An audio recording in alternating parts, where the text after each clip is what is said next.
ഉമ്മയുടെ മനസ്സ് വേദനിപ്പിച്ചാൽ എന്റെ പ്രിയമുള്ള സഹോദരിമാരോട് ലാഹുവേ ഈ സദസ്സിലിരിക്കുന്ന ഏതെങ്കിലും ഒരു പെൺകുട്ടി ലാഹുവേ ഉപ്പയും ഉമ്മയുടെയും മനസ്സ് വേദനിപ്പിക്കുന്ന ഏതെങ്കിലും ഒരു പൊന്നുമോളോ മോനോ ഈ സദസ്സിലുണ്ടെങ്കിൽ ഈ ദുനിയാവിൽ വെച്ച് നിനക്ക് കിട്ടും പെണ്ണ്.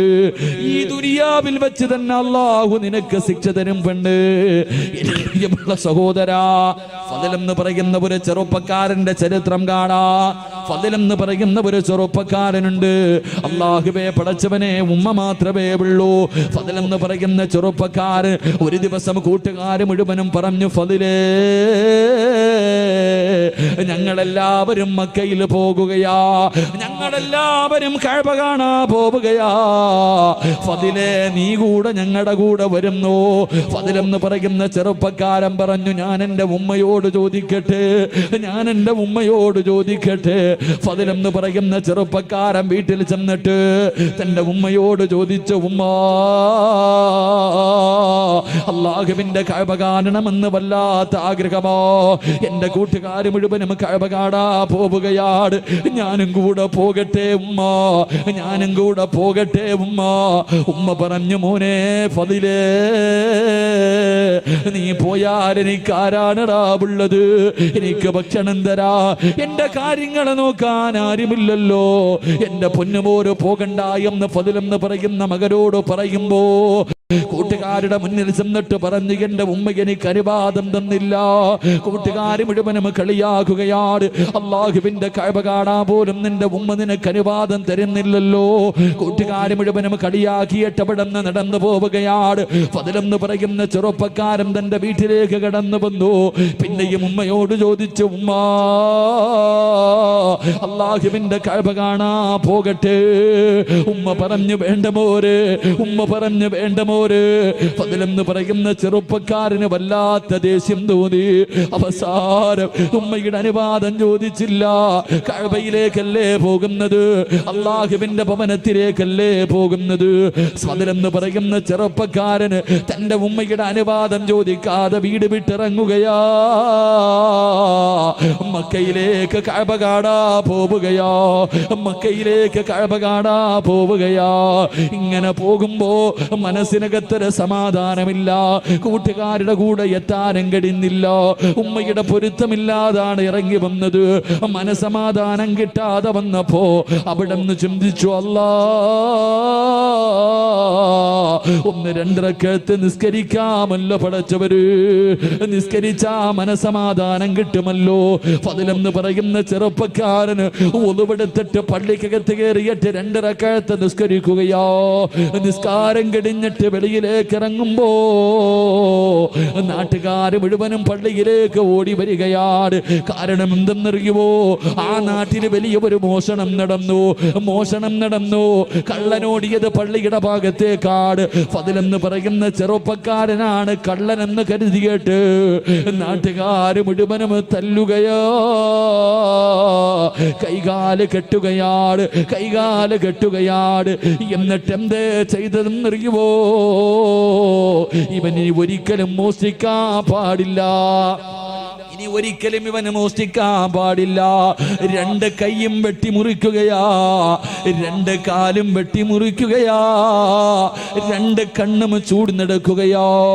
ഇവന് ഒരിക്കലും ഇനി മോഷണം നടത്താൻ പാടില്ല. അവന്റെ കണ്ണ് ചൂടുന്നെടുത്തു, കൈകാലുകളെ വെട്ടിമുറിച്ചു. എന്നിട്ടൊരു കമ്പിന്റെ മുകളിൽ കെട്ടിയിട്ട് ഇങ്ങനെ കൊണ്ടുപോകുമ്പോ ജനങ്ങൾ വിളിച്ചു, കള്ളാ. എല്ലാവരും കള്ള എന്ന് വിളിച്ച് കളിയാക്കുമ്പോ പറയുന്ന ചെറുപ്പക്കാർ, ഫദൽ എന്ന് പറയുന്ന ചെറുപ്പക്കാർ അവിടെ നിന്ന് കരഞ്ഞുകൊണ്ട് വിളിച്ചു പറഞ്ഞു, എന്നെ കള്ള എന്ന് വിളിക്കല്ലേ, എന്നെ കള്ള എന്ന് വിളിക്കല്ലേ, ഞാൻ കള്ളരല്ല.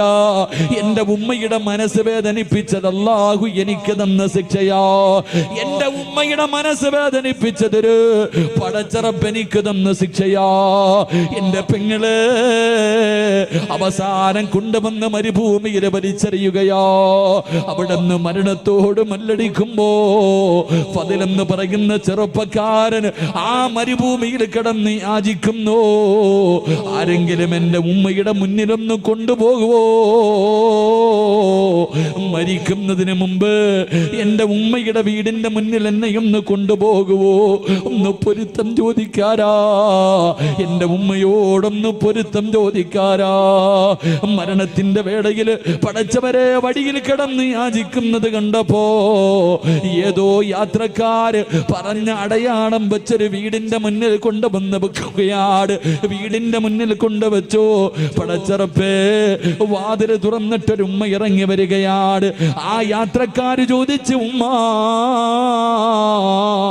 ഈ കിടക്കുന്ന ചെറുപ്പക്കാരനെ അറിയുമോ ഉമ്മ? ഈ ചെറുപ്പക്കാരനെ അറിയുമോ ഉമ്മ?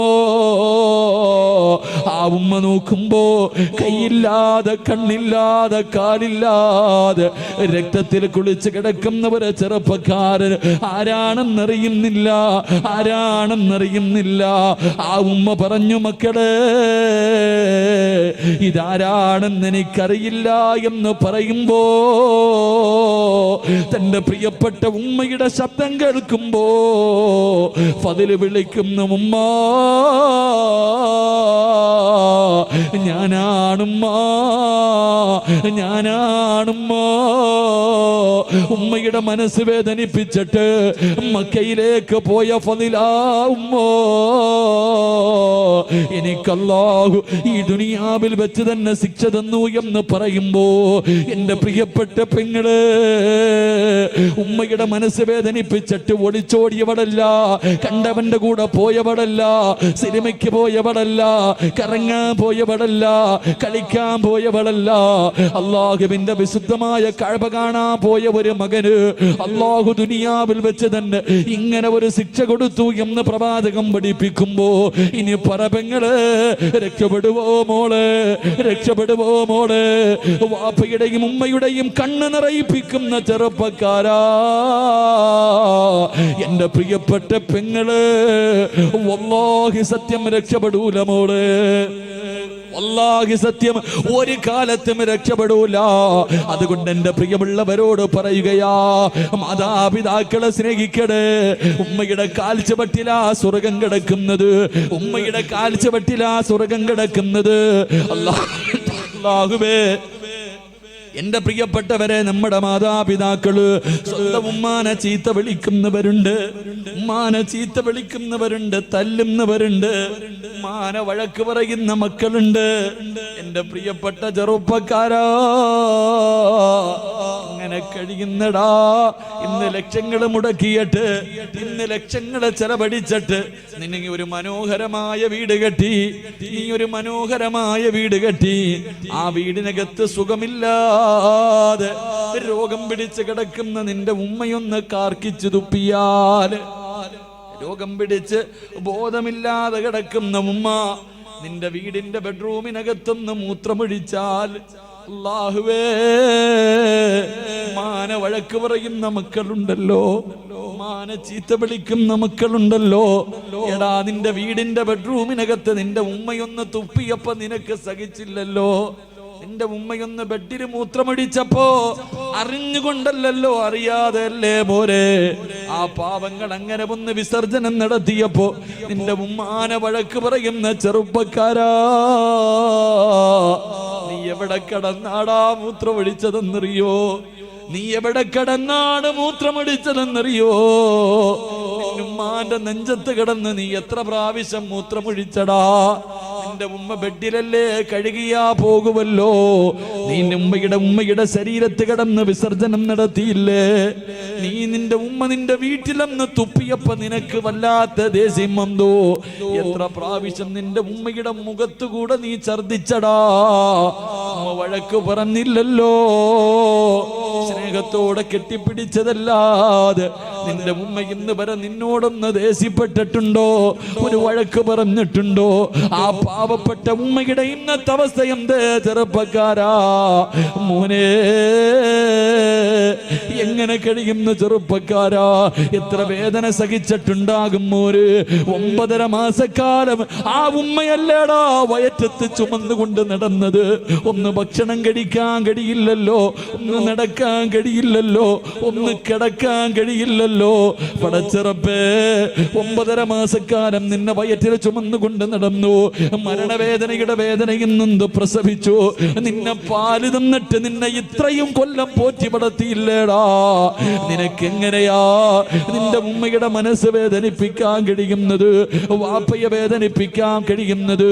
കുത്തുവാക്ക് പറയാൻ കഴിയുന്നത്? എന്റെ പ്രിയമുള്ള ചെറുപ്പക്കാരാ, ഉമ്മയെ സ്നേഹിക്കുമോര്, വാപ്പയെ സ്നേഹിക്കുമോര്, അവര് മരിക്കുന്ന കാലം വരെ നോക്കിയാ പോര്. അവരുടെ പൊരുത്തമില്ലെങ്കിൽ നിനക്ക് രക്ഷപ്പെടാൻ കഴിയില്ല ചെറുപ്പക്കാരാ. അല്ലാഹുവേ, ഉമ്മയ്ക്ക് അല്ലാഹുവേ പടച്ചവനെ, ഞങ്ങളുടെ ജീവിച്ചിരിക്കുന്ന മാതാപിതാക്കൾക്ക് നീ ആഫിയത്തും ദീർഘായുസ്സും നൽകണേ അല്ലാ. അല്ലാഹുവേ പടച്ചവരെ, രോഗം പിടിച്ചിട്ട് വേദന സഹിക്കാൻ കഴിയാതെ വീടിനകത്ത് കിടന്ന് കരയുന്നത് കാണേണ്ട അവസ്ഥ തരല്ലേ അല്ലാ. അല്ലാഹുവേ, മരണപ്പെട്ടു പോയി ഞങ്ങളുടെ വാപ്പയുടെയും ഉമ്മയുടെയും ഖബർ നീ സ്വർഗ്ഗ പൂങ്കാവനമാക്കണേ അല്ലാ. അവരുടെ ഖബർ വിശാലമാക്കണേ റബ്ബേ. അല്ലാഹുവേ, സ്വർഗ്ഗത്തിന്റെ കവാടം അവരുടെ ഖബറിനകത്ത് തുറന്നു കൊടുക്കണേ അല്ലാ.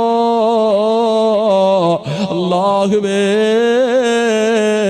ഞങ്ങളുടെയും കാത്ത് സ്വർഗ്ഗത്തിന്റെ കവാടത്തിന്റെ മുന്നിൽ ഞങ്ങളുടെ മാതാപിതാക്കളെ കാത്തു നിൽക്കണേ അല്ലോ. അവരെ സ്വർഗ്ഗത്തിൽ കൊണ്ടുപോകുന്ന മക്കളായി ഞങ്ങളെ നീ സ്വീകരിക്കണേ റബ്ബേ. ഈ സദസ് അതിനൊരു സബബാക്കണേ അല്ലാ. സംഘാടകർ ബക്കറ്റുമായിട്ട് നിങ്ങളുടെ മുന്നിലേക്ക് വരികയാ. മനസ്സറിഞ്ഞിട്ടൊരു സദക്ക നിങ്ങൾക്ക് വേണ്ടിയല്ല, നിങ്ങൾക്ക് വേണ്ടിയല്ല, നിങ്ങൾക്ക് ജന്മം നൽകിയ നിങ്ങളുടെ വാപ്പയ്ക്കും ഉമ്മയ്ക്കും വേണ്ടി. അല്ലാഹുവേ, 10-25 പെൺകുട്ടികളുടെ കല്യാണം നടത്തുന്ന സംഘാടകരാ, നിങ്ങളുടെ മുന്നിലേക്ക് വരുമ്പോ നിന്റെ ഉമ്മാനെ നിനക്ക് ഓർമ്മ വരണം, നിന്റെ ഉപ്പാനെ നിനക്ക് ഓർമ്മ വരണം. മരിച്ച് കബറിൽ കിടക്കുന്ന ആ പാപങ്ങളുടെ ഖബറിനകത്ത് ഇന്ന് സ്വർഗത്തിന്റെ കവാടം തുറക്കണമെന്ന ഒരു നിയത്തോടെ ഒരു ജാരിയായ സദക്ക. ബിസ്മില്ലാ, എല്ലാവരും കൈകൊണ്ടെടുത്തോ. ബിസ്മില്ലാ. സല്ലല്ലാഹു അലാ മുഹമ്മദ് സല്ലല്ലാഹു അലൈഹി വസല്ലം. സല്ലല്ലാഹു അലാ മുഹമ്മദ് സല്ലല്ലാഹു അലൈഹി വസല്ലം. اللهم صل على محمد يا ربي صل عليه وسلم. അല്ലാഹുവേ, ആരെല്ലാം സദഖ കൊടുക്കുന്നു അല്ലാഹുവേ, മാതാപിതാക്കളുടെ പൊരുത്തം നൽകി അനുഗ്രഹിക്കണേ പടച്ചവനെ. ജീവിച്ചിരിക്കുന്നവർക്ക് ആഫിയത്തും ദീർഘായുസ്സും നൽകണേ റഹ്മാനെ. മരണപ്പെട്ടവരുടെ ഖബറിടം നീ വിശാലമാക്കണേ അല്ലാ. ഖബറിനകത്ത് കിടന്നിട്ട് ഞങ്ങളുടെ വാപ്പയും ഉമ്മയും ഞങ്ങൾക്ക് വേണ്ടി ദുആ ചെയ്യണേ പടച്ചവനെ. ഈ സദഖ അതിനൊരു സബബാക്കണേ അല്ലാ. അല്ലാഹു കബൂലാക്കുമാറാകട്ടെ. ഞാൻ നിർത്തുകയാ.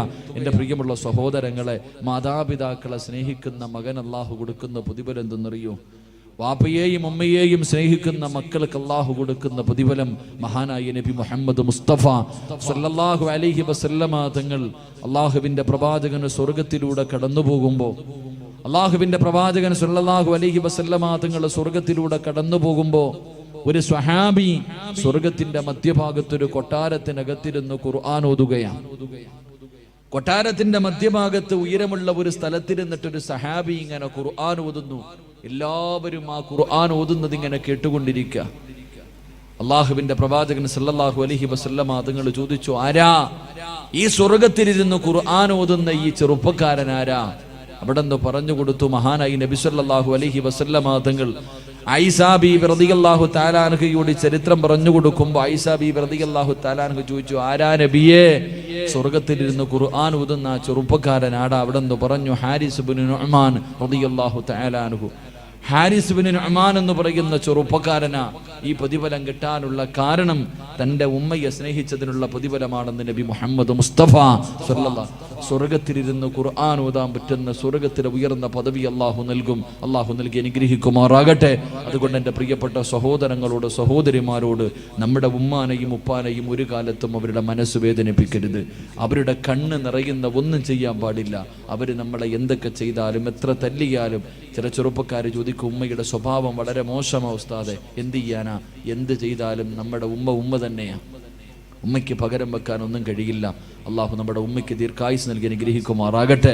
നമ്മുടെ ഉമ്മയ്ക്ക് എല്ലാവർക്കും ഉമ്മയോട് വല്ലാത്ത സ്നേഹമാണ്. എൻ്റെ പ്രിയപ്പെട്ട സഹോദരിമാരോട്, എൻ്റെ പ്രിയപ്പെട്ട സഹോദരങ്ങളോട്, എൻ്റെ പ്രിയപ്പെട്ട കൊച്ചുമക്കളോട്, എൻ്റെ പ്രിയപ്പെട്ട ഉമ്മമാരോട് പറയുക, നിങ്ങളുടെ മക്കൾ വഴിപിടയ്ക്കാനുള്ള കാരണം നിങ്ങൾ തന്നെയാണ്. നിങ്ങളുടെ അടുത്ത് ഞാൻ വയലിന് വന്നപ്പോൾ ഒരു കുട്ടിയെ വളർത്താനുള്ള വഴികൾ മുഴുവനും ഞാൻ പറഞ്ഞു തന്നു. അവിടെ നിന്ന് 10 മണിക്ക് വയൽ അവസാനിപ്പിക്കേണ്ടി വന്നു. എങ്ങനെ ആദ്യം ദുആ ചെയ്യണം, നല്ല പെണ്ണിൻ്റെ വയറ്റിലെ നല്ല മക്കൾ പിറക്കൂ. വിവാഹത്തിന് മുമ്പുള്ള കുറേ കാര്യങ്ങൾ പറഞ്ഞു. പ്രസവം വരെ ഞാൻ പറഞ്ഞിട്ടാണ് നിർത്തിയത്. പക്ഷെ ഒരു കാര്യം പറയാനുള്ള സമയം അവിടെ കിട്ടിയില്ല. എൻ്റെ പ്രിയമുള്ള സഹോദരങ്ങളെ, ഈ അടുത്തുള്ള കാര്യങ്ങൾ നിങ്ങൾ ചിന്തിച്ചു നോക്ക്. 9ാം ക്ലാസ്സിൽ പഠിക്കുന്ന ഒരു പെൺകുട്ടി, 9ാം ക്ലാസ്സിൽ പഠിക്കുന്ന ഒരു പെൺകുട്ടി ബാത്റൂമിനകത്ത് രാവിലെ സ്കൂളിൽ പോകുന്നതിന് മുമ്പ് ബാത്റൂമിനകത്ത് കയറിയിട്ട് വാതിൽ തുറക്കണില്ല. കുറേ സമയമായി വാതിൽ തുറക്കണില്ല. ഉമ്മ സംശയം തോന്നിയിട്ട് ചെന്ന് നോക്കുമ്പോൾ പടച്ചവനെ സെൽഫി എടുക്കുക. ബാത്റൂമിനകത്ത് നിന്നിട്ട് നല്ല ശബ്ദം കേൾക്കുന്നു. വാതിൽ ഉമ്മ ചവിട്ടി തുറന്നു. തെള്ളി തുറന്നകത്തേക്ക് കയറിയപ്പോൾ 9ാം ക്ലാസ്സിൽ പഠിക്കുന്ന മകള് ശരീരത്തിൽ ഒരു നൂൽ ബന്ധം പോലും ഇല്ലാതെ സെൽഫി എടുത്തുകൊണ്ടിരിക്കുക. സ്വന്തം ചിത്രം, സ്വന്തം ഫോട്ടോ ഇങ്ങനെ മൊബൈലിൽ പകർത്തുന്നു. ഉമ്മ തന്റെ പൊന്നുമോളെ ഒരുപാട് തല്ലി. അവസാനം ഉമ്മയ്ക്ക് സങ്കടം വന്നു. മകളോട് ചോദിച്ചു, ആർക്ക് വേണ്ടിയാ മോളെ നീ ഈ ഫോട്ടോ എടുത്തത്? ആ സമയത്ത് 9ാം ക്ലാസ്സിൽ പഠിക്കുന്ന മകള് പറഞ്ഞു കൊടുത്തൊരു മറുപടിയുണ്ട്. എൻ്റെ ക്ലാസ്സിൽ 33 കുട്ടികൾ പഠിക്കുന്നുണ്ട്. ആ 33 പെൺകുട്ടികളിൽ 26 പേരും അവരുടെ നഗ്നചിത്രം എടുത്തുകൊണ്ടുവന്ന് കൂട്ടുകാരെ മുഴുവനും കാണിച്ചു. ഇന്ന് കൊണ്ടുപോകേണ്ടത് ഞാനാ, എൻ്റെ കൂട്ടുകാരെ കാണിക്കാൻ വേണ്ടിയാണ് ഞാനിതെടുത്തത് എന്ന് ആ പൊന്നുമോള് പറയുമ്പോൾ, എൻ്റെ പ്രിയമുള്ളവരെ, ഇന്നത്തെ മക്കളുടെ അവസ്ഥ എവിടെ എത്തി നിൽക്കുന്നു? കാസർഗോഡ് ജില്ലയിൽ 31 വയസ്സുള്ള ഒരു സഹോദരി പെട്ടെന്ന് ഗർഭിണിയായി. ഭർത്താവ് ഗൾഫിൽ പോയിട്ട് 1.5 കൊല്ലമായി. എങ്ങനെയാണ് ഗർഭിണിയായതെന്നറിയില്ല. ഭർത്താവ് ഗൾഫിൽ പോയി ആകെ വിഷയമായി. അവസാനം ആ പെണ്ണ് അള്ളാഹുവിൻ്റെ ഖുർആൻ എടുത്ത് സത്യം ചെയ്തിട്ട് പറഞ്ഞു, എൻ്റെ ഭർത്താവല്ലാതെ എൻ്റെ ശരീരത്തിൽ ആരും തൊട്ടിട്ടില്ല, എൻ്റെ ഭർത്താവല്ലാതെ ഒരാളും എൻ്റെ ശരീരത്ത് തൊട്ടിട്ടില്ല. പിന്നെ എങ്ങനെ ഗർഭിണിയായി? കിടന്നുറങ്ങുമ്പോൾ നല്ലതുപോലെ സൂക്ഷിക്കാനാ നിനക്കിത് പറയണേ. ഇന്ന് മുതൽ കിടന്നുറങ്ങുമ്പോൾ നീ നല്ലതുപോലെ ആലോചിക്കണം. വീട്ടിലെ മക്കളുണ്ടെങ്കിൽ സൂക്ഷിക്കണം. ഈ ഉമ്മ അള്ളാഹുവേ എങ്ങനെ ഗർഭിണിയായി എന്നറിയില്ല. +1 പഠിക്കുന്നൊരു മകനുണ്ട്, 10ലോ +1ലോ പഠിക്കുന്നൊരു മകൻ.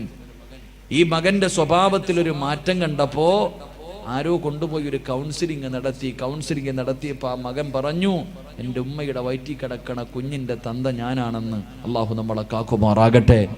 സ്വന്തം ഉമ്മയ്ക്ക് മയക്കുമരുന്ന് കൊടുത്തിട്ട് ഈ മകനാണ് ഈ പണി ഒപ്പിച്ചതെങ്കിൽ, എൻ്റെ പ്രിയമുള്ള സഹോദരങ്ങളെ, എന്തുകൊണ്ടാണ് നമ്മുടെ മക്കൾ ഇങ്ങനെ ആകുന്നത്? എല്ലാ വാപ്പമാർക്കും പരാതിയാ, ഉസ്താദെ ഞാൻ പറഞ്ഞ അനുസരിക്കില്ല, മുടിവെട്ടുന്നില്ല, അവൻ നിസ്കരിക്കുന്നില്ല, ഖുർആൻ ഓതുന്നില്ല, എത്ര നല്ല കാര്യം പറഞ്ഞാലും ചെയ്യണില്ല, അവൻ എന്നെ ചീത്ത വിളിക്കുന്നു, എന്നെ ബഹുമാനിക്കുന്നില്ല, പരാതി പറയുന്നല്ലോ. എന്തേ അതിൻ്റെ കാരണമെന്നറിയൂ?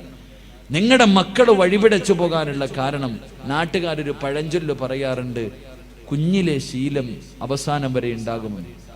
എൻ്റെ പ്രിയപ്പെട്ട സഹോദരങ്ങളോട് പറയുന്നു, നിങ്ങളുടെ വീട്ടിൽ ചെറിയ മക്കളുണ്ടെങ്കിൽ, പ്രായപൂർത്തിയാകാത്ത ചെറിയ കുട്ടികൾ നിങ്ങളുടെ വീട്ടിലുണ്ടെങ്കിൽ നിങ്ങൾ നല്ലതുപോലെ സൂക്ഷിക്കണം.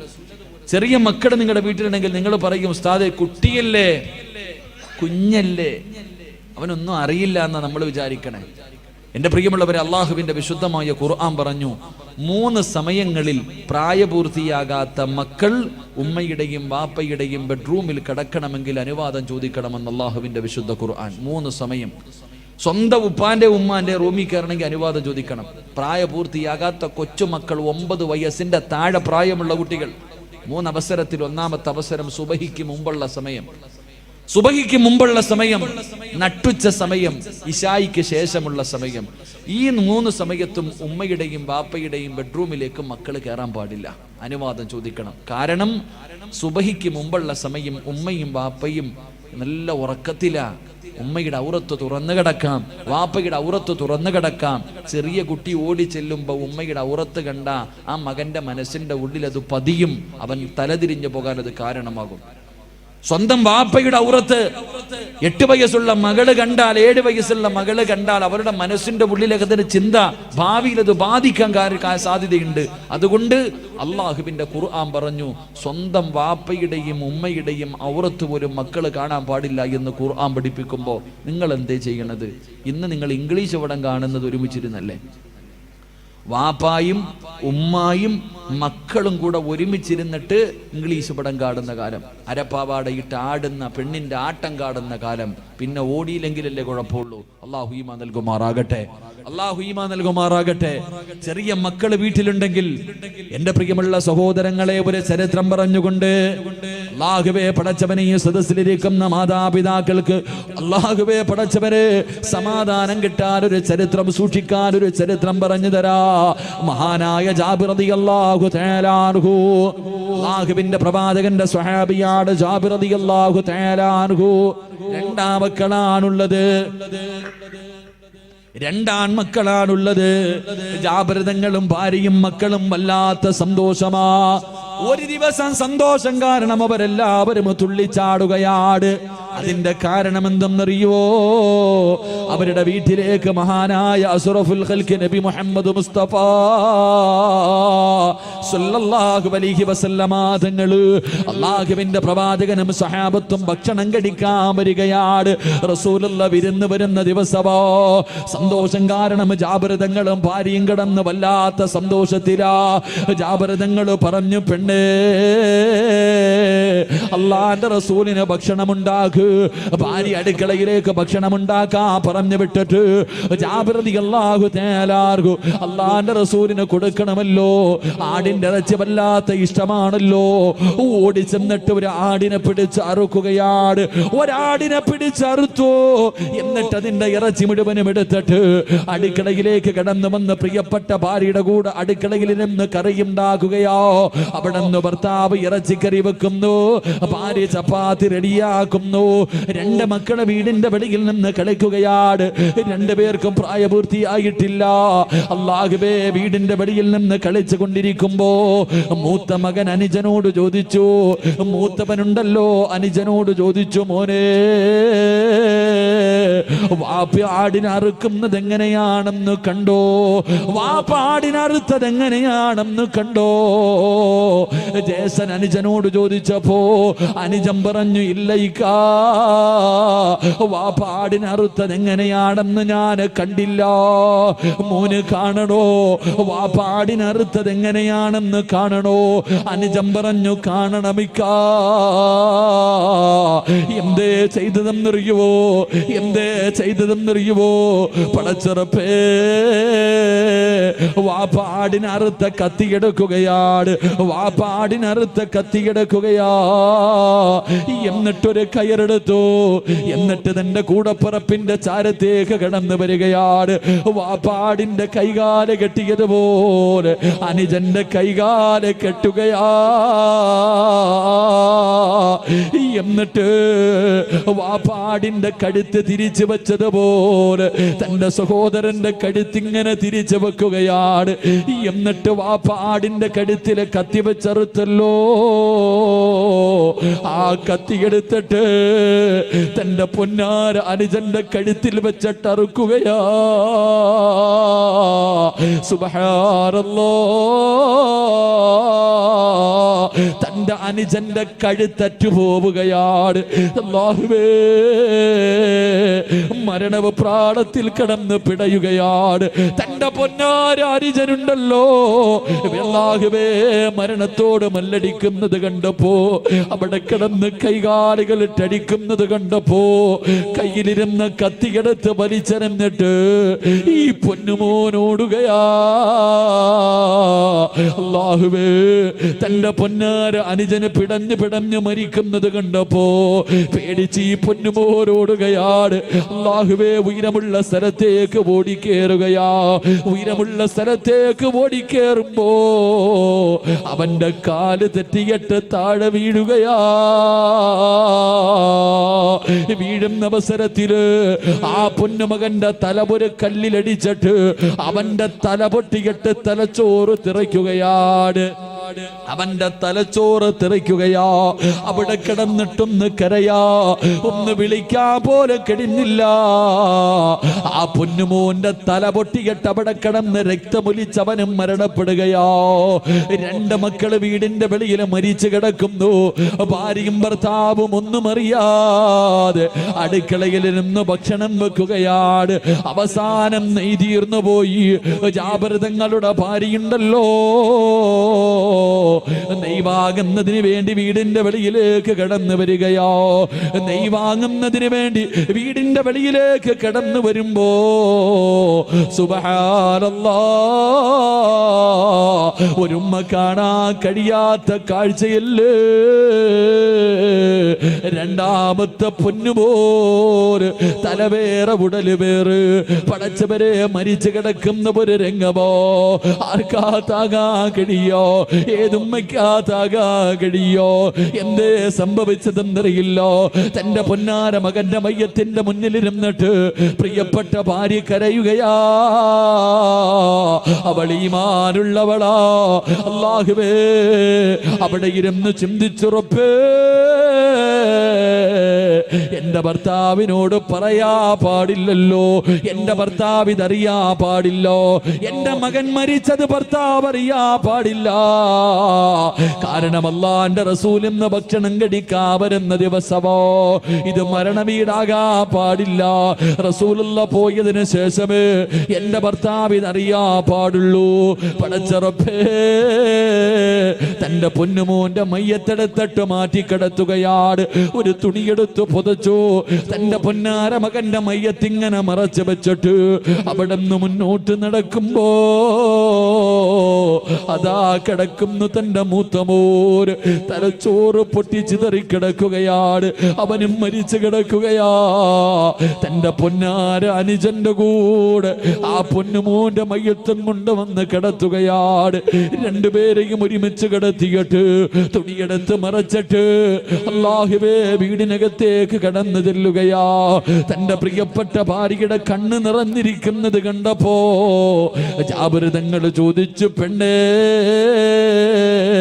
എന്തേ പറ്റിയത്? അവിടെ നിന്ന് പറഞ്ഞൊന്നുമില്ല, തീയുടെ ചുവട്ടിലിരിക്കുകയാണല്ലോ, ഭർത്താവിനോട് പോലും പറഞ്ഞില്ല.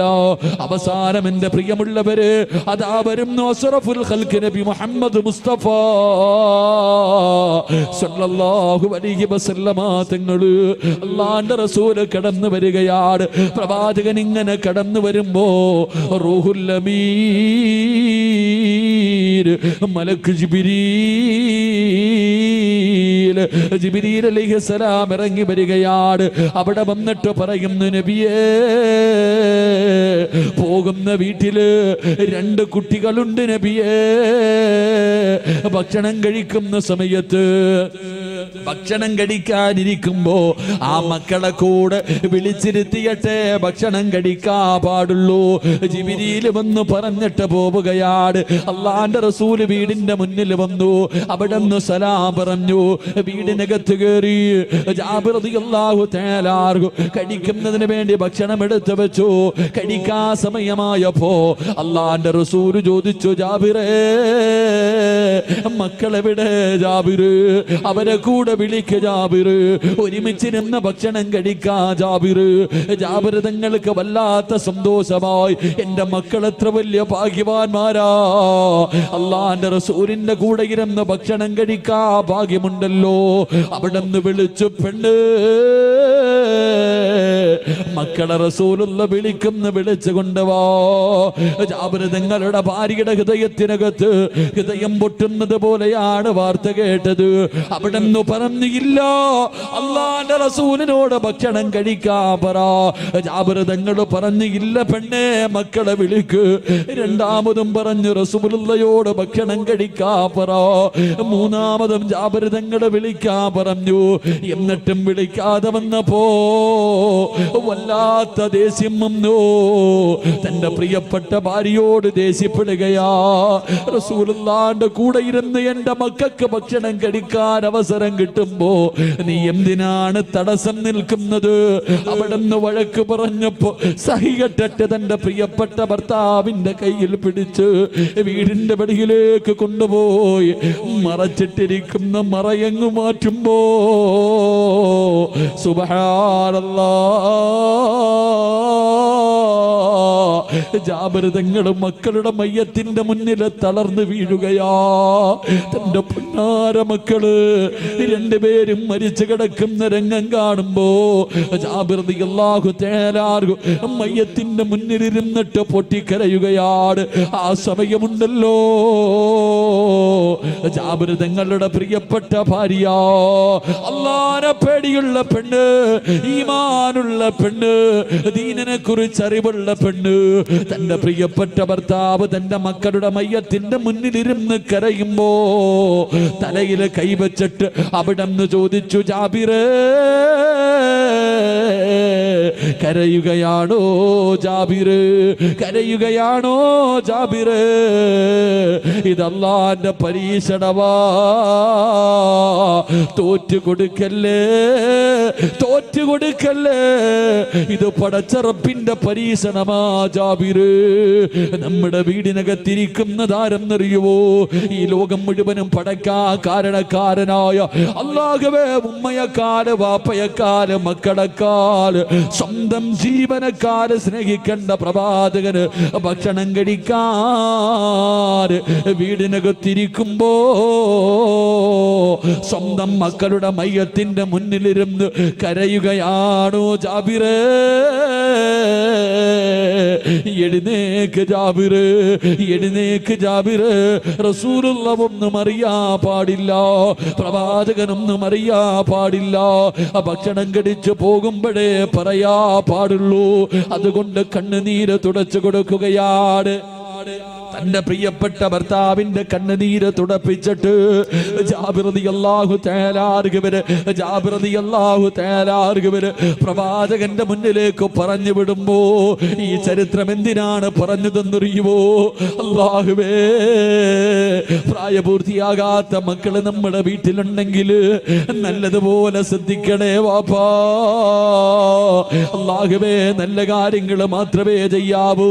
വാപ്പ നിസ്കരിക്കുന്നത് കണ്ടു വളർന്ന മക്കൾ ഒരിക്കലും അല്ലാഹുവേ അഹങ്കാരിയാവൂല, ധിക്കാരിയാവൂല. പടച്ചവരെ, വാപ്പ ഒരു ദിവസം പള്ളിയിലേക്ക് പോകുമ്പോ അവന് കയ്യിൽ പിടിച്ചിട്ട് ചോദിക്കും, വാപ്പാ എന്നെ കൂടെ ഒന്ന് കൊണ്ടുപോകുമോ? എനിക്കും പള്ളിയിൽ വന്ന് നിസ്കരിക്കണമുപ്പാ, എന്നെ കൂടെ ഒന്ന് കൊണ്ടുപോകുമോ? വാപ്പയുടെ കയ്യിൽ പിടിച്ച് പറയുന്ന മക്കളുണ്ടാകുമുപ്പാ. എന്നെ പ്രിയപ്പെട്ട പെങ്ങളെ, എന്റെ പ്രിയപ്പെട്ട പെങ്ങളെ, നീ നിസ്കരിച്ച് ഖുർആൻ ഓതുന്നത് കണ്ടു വളർന്ന മക്കള്, അവള് നിന്റെ കൂടെ ഇരിക്കുമ്പോള് അവളും ഖുർആൻ ഓതും, അവളും നിസ്കരിക്കും, അവളും നല്ല കാര്യം ചെയ്യും. പടച്ചവരെ, ഏതെങ്കിലും ഒരു ചെറുപ്പക്കാരൻ വന്ന് വിളിക്കുമ്പോ അവള് പറയുമടാ ചെറുപ്പക്കാരാ, എന്റെ ദീനനെ എനിക്ക് വേണമടാ, എന്റെ ദീനാണ് എനിക്ക് വേണ്ടത്, എനിക്ക് എന്റെ റബ്ബിനെ വേണം, എന്റെ സമുദായത്തെ നാണം കെടുത്താൻ എന്നെ കിട്ടില്ലടാ.